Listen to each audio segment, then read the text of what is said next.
Welcome to Foundational Community Conversations, where today's focus and this month's focus is women making history right here in our community. I'm excited to welcome owner of Madam Beauty Supply, Miss Latoya Chamblee.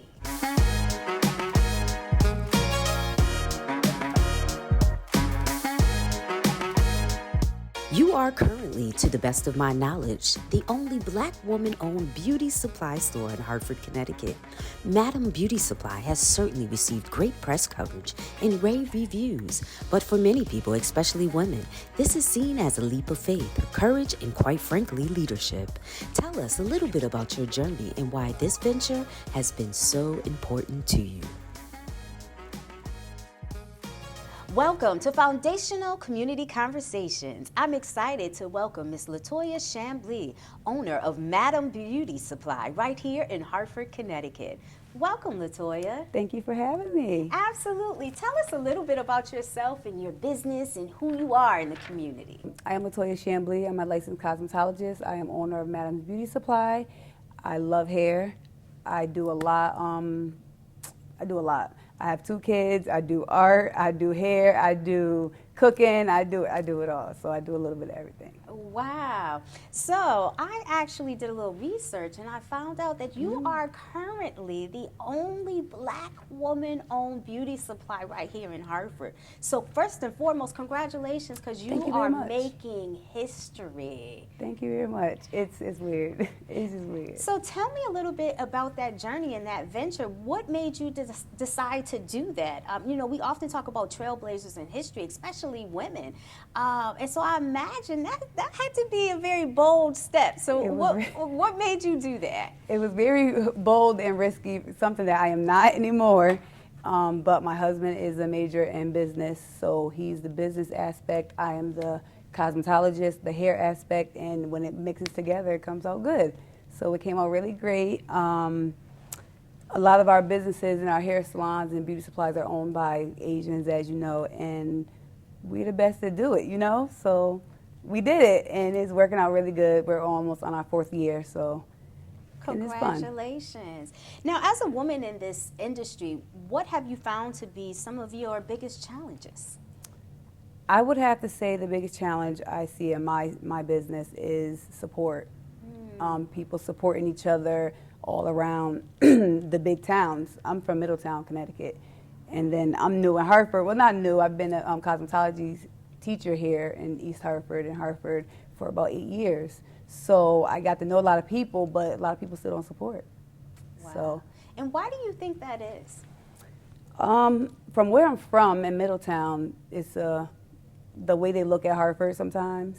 Some people won't come to Hartford, some people will.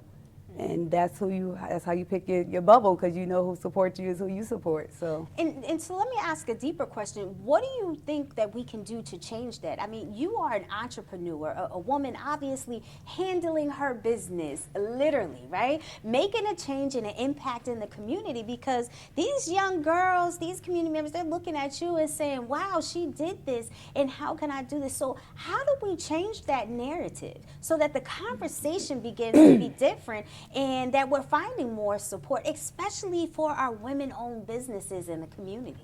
I think the best thing would be is a lot of people get into business and network and meet a lot of people around your area, because a lot of people still don't know people exist. And I've never met Tina. I've never met some people. So, get out there and network and be friendly. That's basically it. And I love when they walk into the store and never been there before, and they're like, oh, this is dope. I'm like, thank you very much. I tried, I put some work into that. Absolutely. And the kids, they want to come do the register, so I bring them behind there. We had some interns. The kids come, they're like 5, they want to use the register, let them scan something. They want to work. So it's cool. So yeah, you definitely are very, you have community in you, and that's very obvious. And this kind of really leads me to my next question. Our young girls who are out there, who might be watching this and who are watching you, probably through social media or passing by, what advice would you give them as they embark on making their own marks in history? Well, one, I would tell them they have to step out. They have to not be afraid to do something different. because there's a lot of opportunities. I have 2 teenagers, and sometimes, well, my son he's like me, he's not afraid of half anything. But my daughter, she's kind of quiet. So we have to throw her out there and meet people and let her make friends, even though it's not the way she would like, but you know, she doesn't regret it. Yeah. So they have to go and take that leap of faith to do something different. And then don't be afraid to be different, because the different ones are the ones who make, you know, trailblazers. Yeah. The quiet ones, they get lost in the sauce and they, you know, get left behind. So try to get out there a little bit and don't be afraid. Yeah, don't be afraid to shine that light. Yeah, because there's a light, and then you have to gravitate to someone, and when they feel it, they're like, "Oh, I could do this," and then they'll have more confidence. Right. So powerful, so powerful. Well, I leave you with this one last question. Tell us about the most influential woman in history for you. Well, it could be cliche because my store is called Madam's Beauty Supply. I like Madam C.J. Walker because her story is there to me. You know, I'm a cosmetologist. She's a cosmetologist. She didn't know what she liked at first either. You saw the movie? Mm-hmm, absolutely. She didn't know until she found it, you know, and then she felt it, and then she went for it. So I like Madam C.J. Walker. All right. Well, thank you so much, Latoya, You're very for joining welcome. us today. Thank you for having me. And thank you for joining us for Foundational Community Conversations. I'm Tiffany Young, Executive Director for the Hartford Yard Goats Foundation.